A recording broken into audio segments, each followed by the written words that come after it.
Holland, one of the wealthiest nations in Europe, is a country under threat. Killer floods have already claimed tens of thousands of lives and thousands of square kilometers.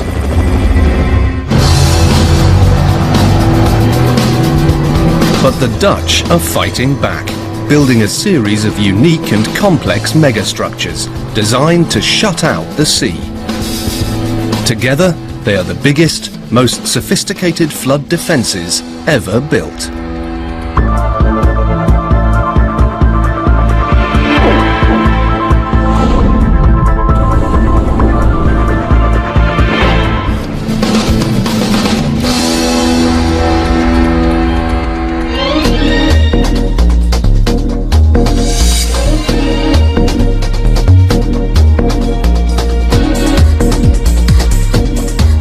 The Kingdom of the Netherlands, also known as Holland, is one of the most densely populated countries in Europe. It's also the third biggest agricultural exporter in the world. Land is precious here. The wealth of historic Amsterdam and the status of Rotterdam, the world's largest port, have put Holland on the map. But the Dutch are living life on the brink.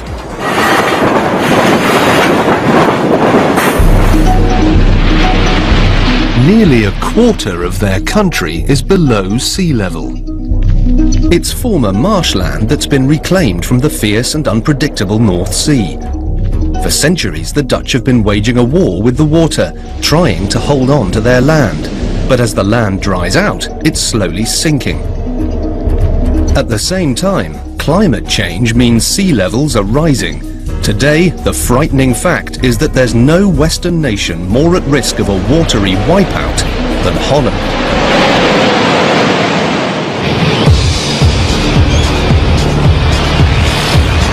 The Dutch response has been extreme, to build a series of giant barriers to hold back the ocean.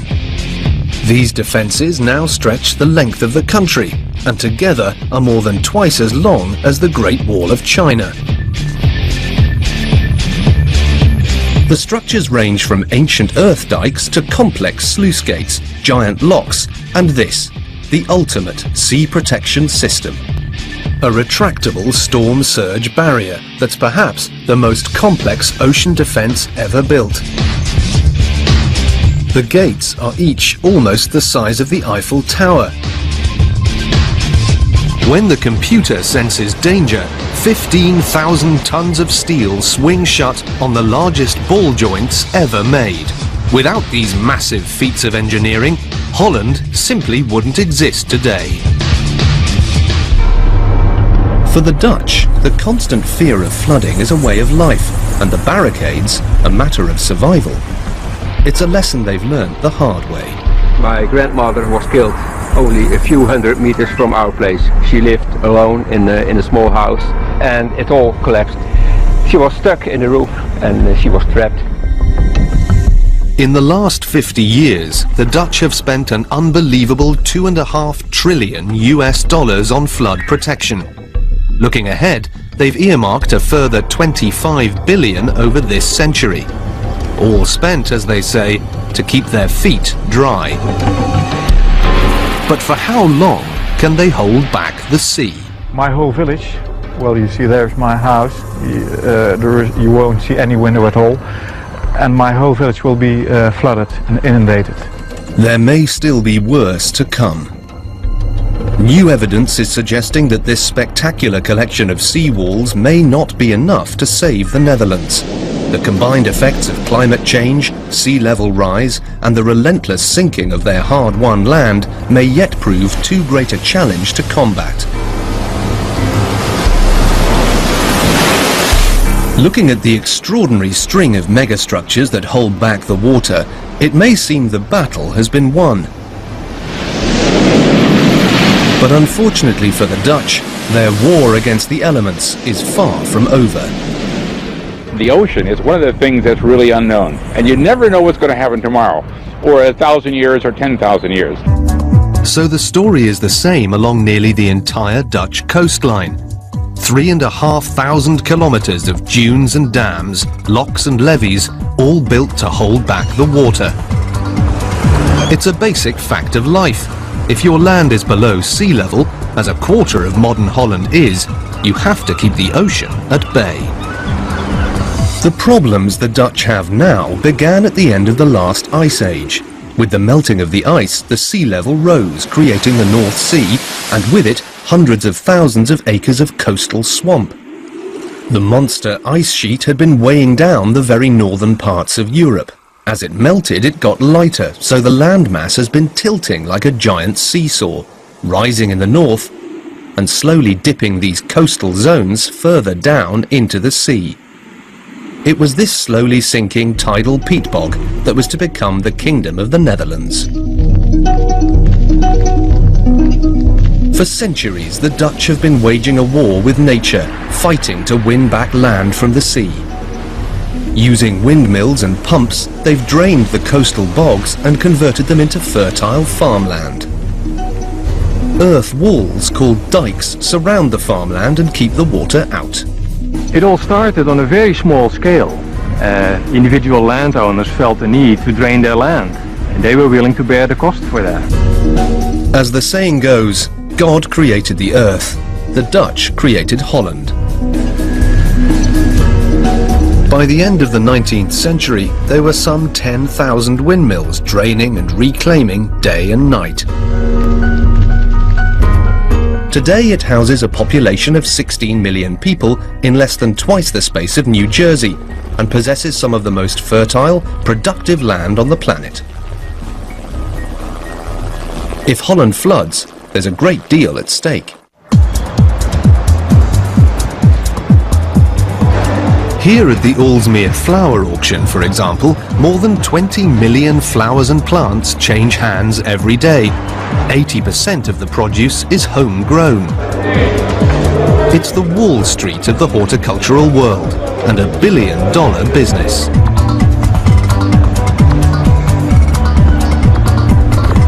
And it's the same story in every corner of the Netherlands. Rich, fertile soil, flat, farmable land and easy, efficient water transportation means business is booming, making this tiny country the third largest agricultural exporter in the world, with the busiest seaport on Earth. But for the Dutch, the frightening fact remains that their land is borrowed from the sea. Much of it didn't even exist a few hundred years ago, and most of it is anything up to 6.7 meters below sea level, enough to drown a two-story house. And the water is always threatening to come back. Without the constant draining and massive protective seawalls, this agricultural Eden wouldn't exist today. But unfortunately for the Dutch, becoming the masters at draining land has only added to their flood nightmares. It's been discovered that the drained land sinks 50 centimeters in the last century. Constantly removing the water means the peat and earth dries out, and as it does, it shrinks and sinks. So the irony is, the more successful you are at draining your flooded land, the lower it gets, and the more at risk from flooding. If the land sinks, then you have to pump more and more water out in order to maintain dry feed. The 5,000 kilometers of rivers and canals have strained to contain Holland's water flow across the centuries, but the future looks wetter still. The forecasts predict that the amount of water coming at the Dutch from the sea, the rivers and the sky is only going to increase. For the future we expect more intensive rainfall. At the same time we expect higher sea levels, and higher seawater levels plus more wind will mean more attacks on the flood defenses. With over 2,400 kilometers of defensive dikes under attack, collapses happen. January 1995, and it's raining long and hard across Europe. By the 1st of February, 250,000 people, 300,000 cattle and 1 million pigs have been evacuated. Not only is it a disaster for the Dutch victims who simply can't get flood insurance, but it shatters any confidence that the nation is now safe from the water. Controlling the rivers and blockading the sea is a complex battle against the forces of nature, one that the Dutch have been fighting for generations. With each disaster, their ingenuity is tested, and technological possibilities are pushed to the limit. Devastating floods a century ago prompt the construction of a 30-kilometre-long dam, built against the odds using sheer brute strength. In the 50s, the worst disaster in living memory triggers a program of massive flood defences that are both unparalleled in scale and revolutionary in design. Today, as the rising waters threaten once again, the Dutch face the prospect of a future in which they must either sink or swim. The next generation of megastructures could be whole cities that take to the water instead of fighting it.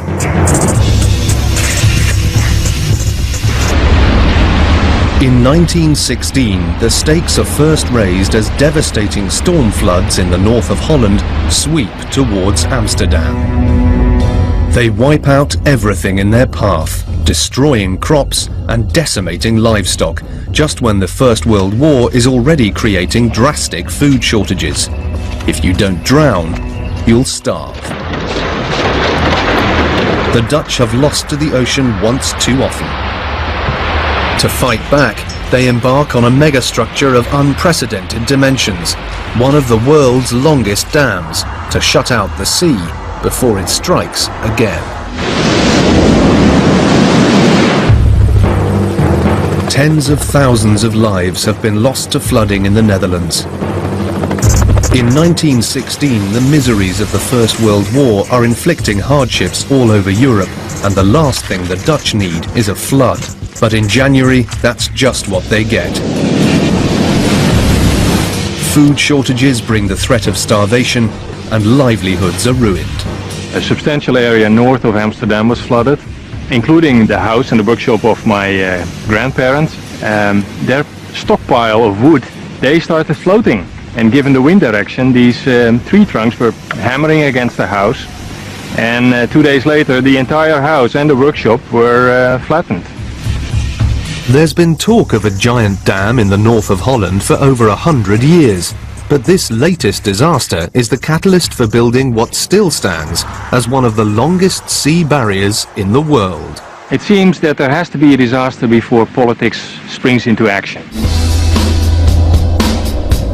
The plan is to build a 30-kilometre wall right across the stormy North Sea, holding back the ocean and at the same time turning the water behind it into a freshwater lake with no tides and no risk of flooding.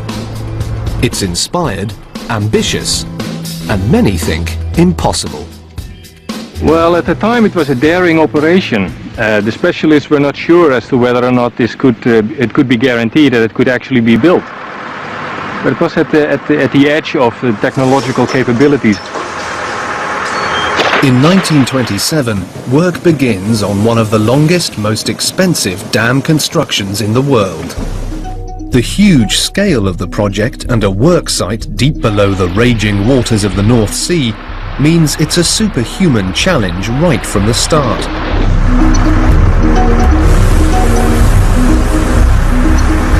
First, the basic building materials must be gathered. These consist of sand, clay, and rocks. From experience, the Dutch have already discovered that glacial boulder clay is the best primary material for a dam. Fortunately, it's in plentiful supply, just from dredging the seabed on site. But the rocks are a big problem. Vast quantities have to be imported from Belgium and Germany. A series of docks and wharfs are specially built. With only primitive technology available, the work is extremely labour-intensive. At its peak, up to 7,000 labourers are housed on site in newly built barracks along the coast. The scale of the operation is simply mind-boggling. 105 flatboats, 72 tugboats and 73 barges are commissioned to transport the materials around the worksite. Construction then begins by depositing the boulder clay into the open sea. As it builds up near to the surface, the trench is filled with sand and then covered with more clay. The surface of the structure is then reinforced with a covering of willow wood mattresses. It's back-breaking work. For the underwater section, these are weighed down using the imported rocks, which are placed on one by hand. Even as the tide comes in, construction must continue. As long as you can stand up and pass the boulders, you keep working. When the water gets too deep, you jump into the boats with the rocks and carry on. It's relentless and exhausting.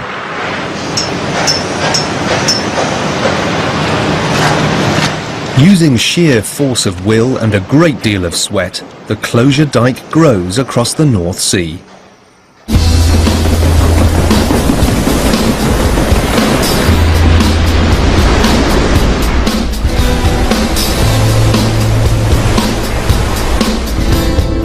As the gap gets narrower, the water rushing by the construction team gets faster, and as the tide turns, it also switches direction every few hours, first dragging the workers in one direction as the tide floods in, then in the other as it rushes back out to sea. But at last, 5 years after work began, the final bucketful of boulder clay is dropped in the last remaining gap. A few brave workers are the first to cross to the other side. At 1:02 on the afternoon of May the 28th, 1932, the last rock is placed in the wall, completing one of the longest dams on Earth. It still stands today as one of the world's longest sea barriers. But this mega dam is just the beginning of the Dutch's audacious engineering project. The second phase calls upon their other skill, land reclamation. Without the danger of floods, new land can now be reclaimed around the edges of the man-made lake. Within 36 years of the barrier being finished, they've reclaimed an incredible 1,600 square kilometers. With an awesome dam in place across the north of their country and plenty of new land, you'd think the Dutch could relax. But down south in the delta, things are not as they should be, and out in the North Sea, trouble is brewing. Early 1953, and in the depths of a stormy winter's night, the biggest catastrophe in living memory is about to unleash.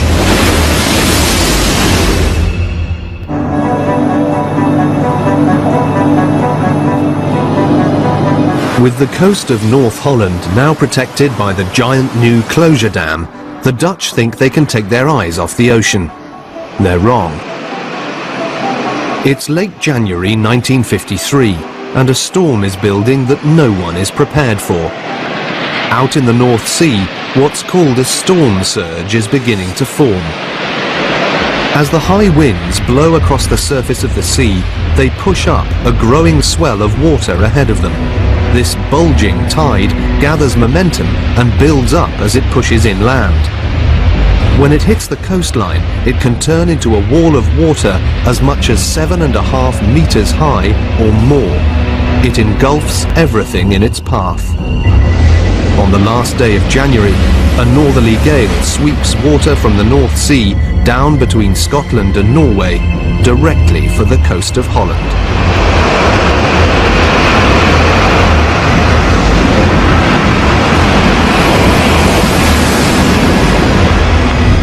It's the beginnings of a disaster that will spawn the biggest flood protection system in the world. Nico Poortvliet recalls the events of the night only too well. I was a 4-year-old boy. In the middle of the night, people God, they came to our house and they cried, "Hey, get out of there, it's dangerous." It's already high tide, but the funneling effect of the sea combines to produce the highest water levels ever observed off the coast of northern Europe. It soon becomes a storm surge. Most people are sleeping peacefully in their homes. Floods are not forecast.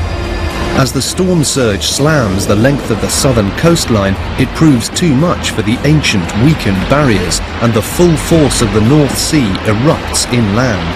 The dike collapsed and the water came as a rolling thunder in the dark up to us. And the only thing we could do, my dad could do, was go back into the house. It made a hole in the roof from inside so we could get out. And there we sat there for, well, let's say 6-7 hours. 67 dikes are destroyed, breached in 400 places. The sea penetrates many kilometers inland. Over 200,000 livestock drown in the wave of water that sweeps through the countryside. It was of course horrifying, because when they sat there, they saw dead cows and dead pigs flowing along. It's all very, very horrifying. As the icy floodwaters rise, people have no way to escape from their houses. My grandmother was killed only a few hundred meters from our place. She lived alone in a small house. She was stuck in the roof and the house collapsed and she was trapped in. 1,835 people are killed, trapped in their homes or drowned trying to swim in the freezing floodwaters. 72,000 people are evacuated, thousands are left homeless, and many livelihoods destroyed. It's months before the last breach is closed, but it's clear that Holland's simple old defences can no longer protect the country from disaster.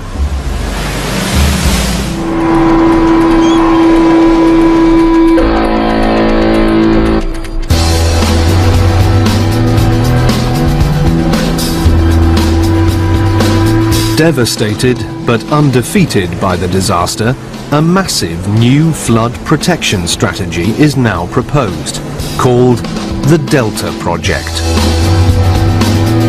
It's an incredibly ambitious concept, to build a string of defensive sea walls that block off southern estuaries. It's designed to shorten the vulnerable coastline by 780 kilometers. And shut out the sea for good. A series of concrete seawalls are built to plug the vulnerable inlets. But 14 years into the mega build, a devastating discovery threatens the existence of the whole project. The sea life behind the new barriers is dying out. Blocking out the ocean shuts off the saltwater flow and wipes out the marine wildlife. It's also killing the highly profitable fishing and seafood industry. This can't be allowed to happen. Locals and the fishing industry take to the water in an environmental protest. For an engineering project of this scale to change direction halfway through is virtually unheard of. But the existing plans are scrapped and a daunting new challenge thrown at the designers. Produce a flexible barrier, one that can shut off the storm surge at any moment, but still allow the 1,100 million cubic meters of water to flow through the tidal estuary each tide. The solution is as simple as it is revolutionary. The traditional solid dam is abandoned in favour of the new groundbreaking concept of a raised storm surge barrier. It's a system of 62 steel gates strung between huge concrete support blocks. Normally the gates are open and the water can flow freely in and out. But when a storm surge threatens, they can be lowered at the touch of a button, and the land and people behind them kept safe from flooding. The environmentalists, the fishing industry, and the survivors of the '53 storm flood all welcome the new high-tech answer. In 1979, the complex construction challenge begins. The barrier needs to stand perfectly stable in the high-velocity currents and on the shifting sands of the seabed. Using a giant flume tank, extensive tests are carried out to calculate the wave forces it will be subjected to, because any significant movement in the structure could upset alignment and cause the floodgates to jam, rendering the barrier useless in the face of a deadly storm surge. The old technique of using woven willow to secure the underwater surfaces is the inspiration for a new high-tech solution. Giant plastic mattresses are filled with gravel, then unrolled along the length of the sea wall using specially built barges. The result is a 36 centimetre thick, 200 metre wide layered carpet, creating a smooth, solid foundation for the new barrier. Next, they must create piers strong enough to allow the 62 huge steel gates to be strung between them. These have to bear a weight of up to 500 tons and the infamous and unpredictable storm surge. These 12-storey hollow concrete monoliths are the solution, combining strength with buoyancy. Built in a specially constructed dry dock, each one takes a year and a half to produce, with over 30 piers being constructed simultaneously. When they're finished, the dry dock is flooded in order to float all 65 piers into position. Each one must be guided to its final resting position to within a few centimetres of accuracy. Once positioned, the pier is lowered onto the seabed. Then, the hollow piers are filled with sand and fixed firmly in position with 5 million tons of rock, all carefully placed to ensure total stability.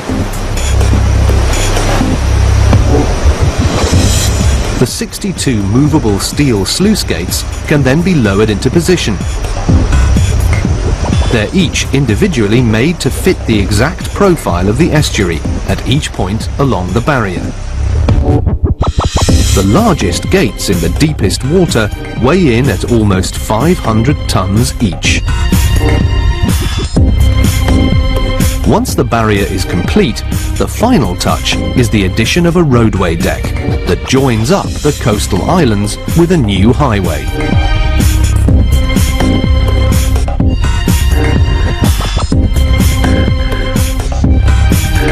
The result is a barrier that shuts out the sea, opens up transportation, and is the largest tidal sea barrier in the world.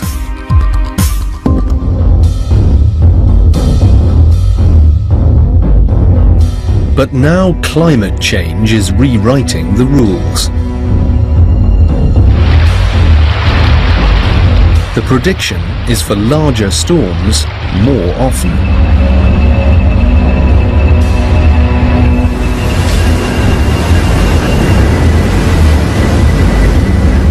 People like my mother, they can hardly forget what happened then.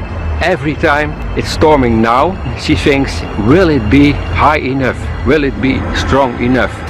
Will we face a disaster like in '53? And I can say 1,000 times, Mom, you shouldn't be afraid. We are safe now. Every time she thinks, well, is that true? Is that true? With the final barrier complete, Holland's delta area is now secured. There's just one last vital gap to close in Holland's sea wall. But in this case, the challenge seems impossible, because here there must be no obstruction whatsoever. The new waterway is the entrance to Rotterdam, the Dutch superport. It serves 350 million Europeans and handles over 100 million tons of cargo a year for America and Asia. The waterway must remain open to shipping. But if a flood roars down this open channel, it will threaten over 1 million lives. And the next deadly storm surge could strike any day now. The solution to this dilemma is the most spectacular megastructure of them all.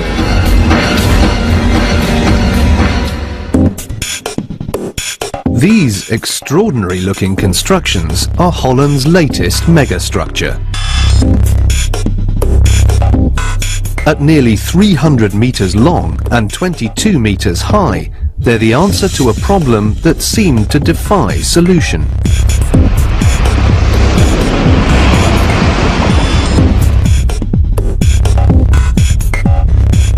Rotterdam is the busiest seaport in the world. But this jewel in Holland's economic crown is also its Achilles heel. To blockade the shipping superhighway with flood defences would be economic suicide.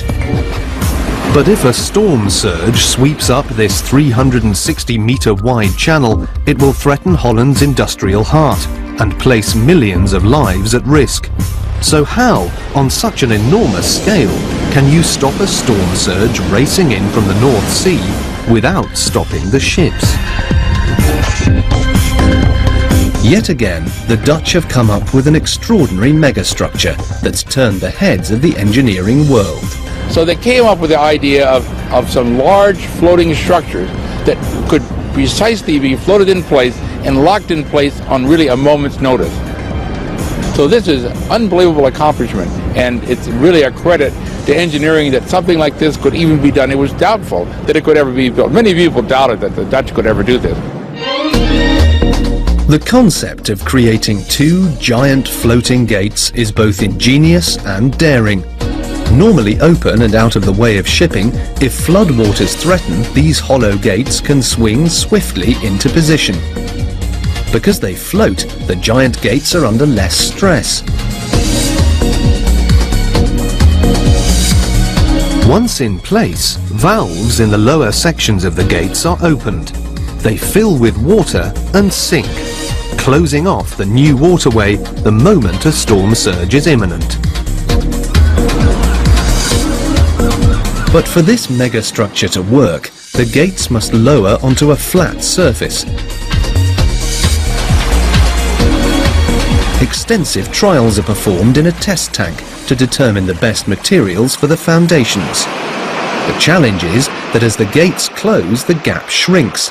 The water rushes faster, threatening to tear apart the foundations. So the designers decide to build their own customized bed. This is perhaps the most spectacular feat of the entire mammoth project. They dig deeper than a two-story building and then build the floor back up in layers of sand, gravel and rocks until a perfect foundation is in place. The permeable layers allow some water to filter through them, reducing the force of flow under the gates so these foundations don't get washed away.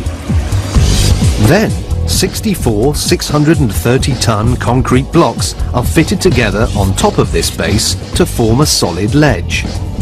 When the gates are not in use, this ledge becomes buried in silt. But as the closed gates lower onto the bed, the rushing water that gets squeezed underneath through the closing gap blasts them clean, creating a perfect watertight fit.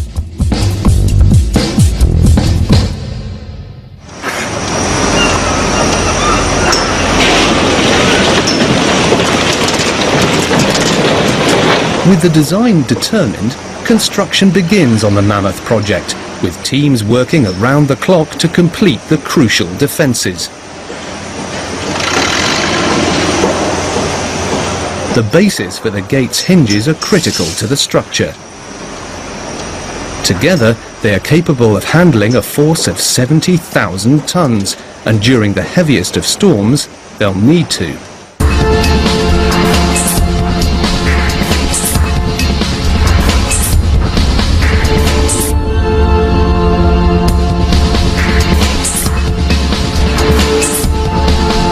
The ball joints are cast in one of Europe's largest steel foundries. 10 meters in diameter, not only are these the most exact ever manufactured, they're also the largest. Each one is a structure the size of a house, built with the precision of a watch. They arrive at the barrier by sea. and are fitted into their colossal concrete bases.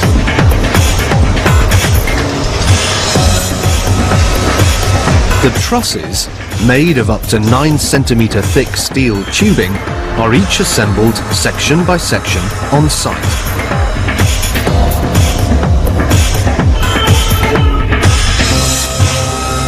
It takes 160 hours to weld each joint, with the work done in a controlled environment inside protective tents to avoid any contamination of the welds.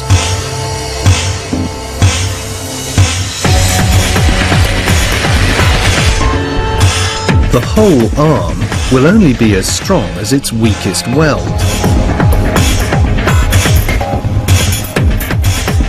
When finished, each gate is almost as long as the Eiffel Tower.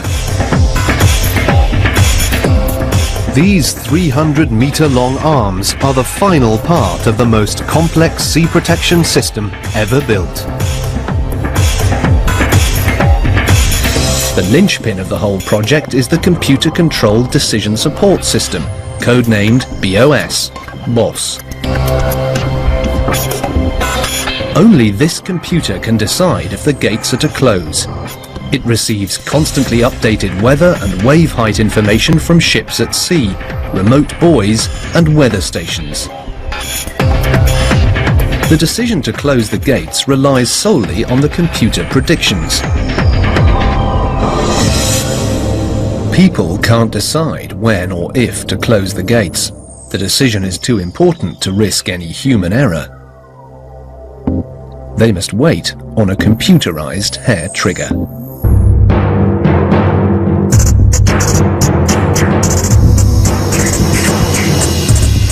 In 2002, the gates get their biggest test yet.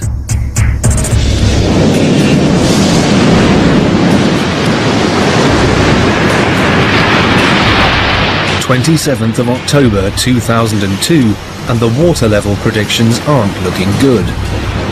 A prolonged period of rain has filled the rivers to bursting. At the same time, an area of low pressure is moving down the North Sea.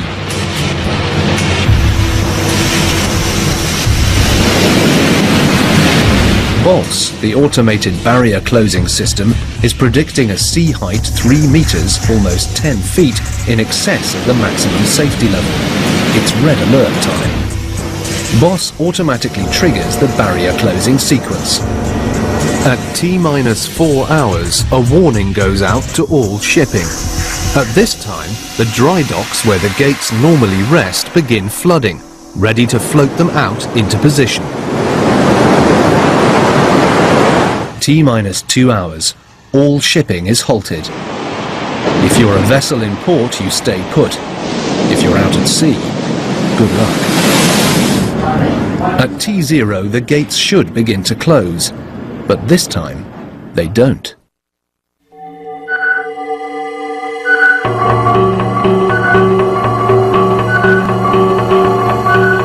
BOS has been crunching the numbers, and the new storm surge is now 2.99 meters. That's still a wall of water way over the heads of most people, but it's not enough to trigger closure. We did all the preparations, but we didn't close the barrier because there was 1 centimeter shortage of water. The computer has held its nerve, trusting the forecasting data and aborting the closure sequence. The reason it's left entirely to a computer is that a human being, particularly one with a family or home the other side of the barrier, might act differently. If you think the water is that high that your house is going to flood, you close the barrier. Computer don't. The shipping companies, the lifeblood of Rotterdam, are happy that an unemotional machine decides whether or not to shut down their main waterway. The barrier management put their trust in BOS.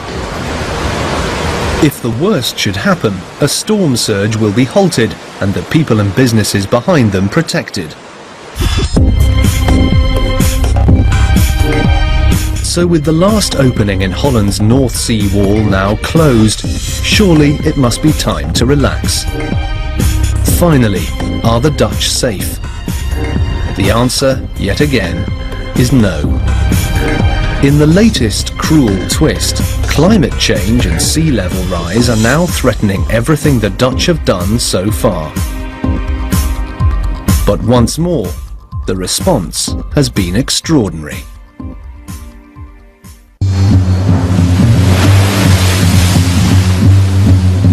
Over the centuries, the Dutch have fought constantly to hold on to their precious land. In the face of each new disaster, they've developed sophisticated and groundbreaking solutions to achieve a string of incredible engineering feats. Without this North Sea wall, the Netherlands would be around half the size it is today. The massive Delta plan has reduced the risk of severe flooding to a mere once in every 4,000 years. It has culminated in a system of sea walls that combine ingenuity with innovation and have successfully completed the world's largest ocean defence network.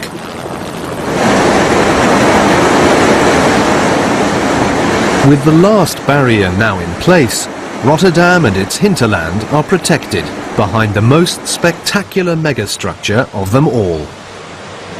But change is in the air, and for the Dutch, it's not good. Their country has been swallowed by the sea before, and the melting of the ice caps is raising sea levels all over the world again. Climate change is whipping up more violent storms. As rainfall increases, now Europe's rivers are filling to bursting and creating a new risk of flooding. The barriers built to shut out the sea won't work inland, so the Dutch have a radical plan to stay in control.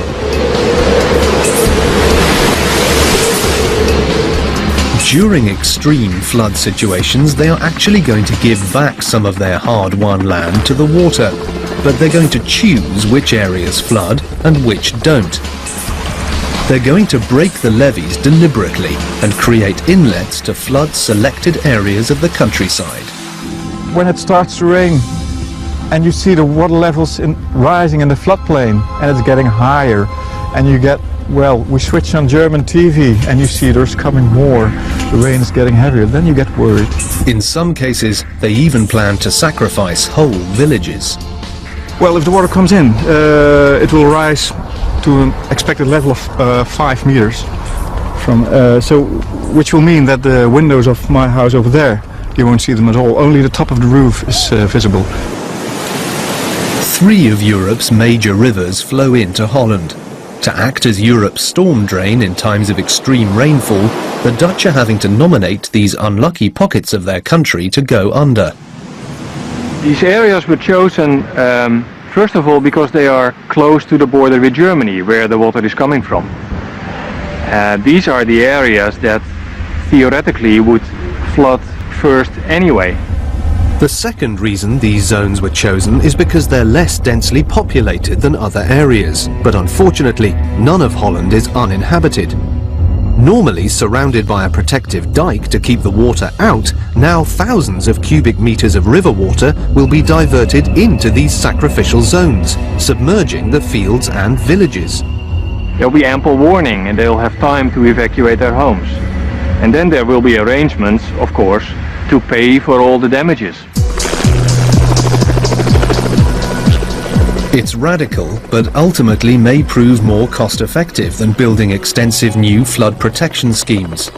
I'm afraid most policy at the end of the day will be decided with a calculator. But having fought so long and hard for their land, are the Dutch now really going to concede defeat? The answer, of course, is no. Building on their expertise as hydraulic engineers, they're now embarking on a series of amazing new ideas to fight the floods. If things do go badly, the Dutch are going to be ready. Looking to the future, the designers are developing a new floating world. Floating homes or houseboats are not a novel idea. But, as always, the Dutch are pushing the possibilities to new extremes. These houses in the east of Holland are the shape of things to come. Their design is both simple and ingenious. The constructions are built on large concrete basins like giant square barges. These are loosely attached to mooring poles that allow the houses to rise and fall with the water level. Fitted out in lightweight wood and plastic, the top balances perfectly on the hollow, floating concrete base. And it's not only floating homes that the Dutch are developing. The possibilities are as endless as the Dutch's ingenuity. A prototype floating road has already been built, using similar technology to the houses. It floats on pontoons, encasing giant lumps of buoyant polystyrene, which are then reinforced with steel. The structure is assembled from transportable modules that are locked together on site. Once installed, the pontoons are anchored to the bed to keep them steady. The completed road can even be fitted with a floating, remote-controlled drawbridge to avoid blocking the waterway to shipping. The people of the Netherlands have always used cutting-edge technology to overcome the tremendous forces that challenge its very existence. The dams, dikes and giant gates of their North Sea wall are the crowning example of Dutch engineering skills. There are no people on Earth more inventive and experienced in water management. But that's taught them better than any nation that you can't take nature for granted. Prompted by extreme loss of land and life, the Dutch have successfully completed the world's largest ocean defence network. For now, they have tamed the fierce North Sea. They have shown courage and ingenuity, but perhaps the greatest lesson they've learned is that when you compete with nature, you shouldn't always play to win.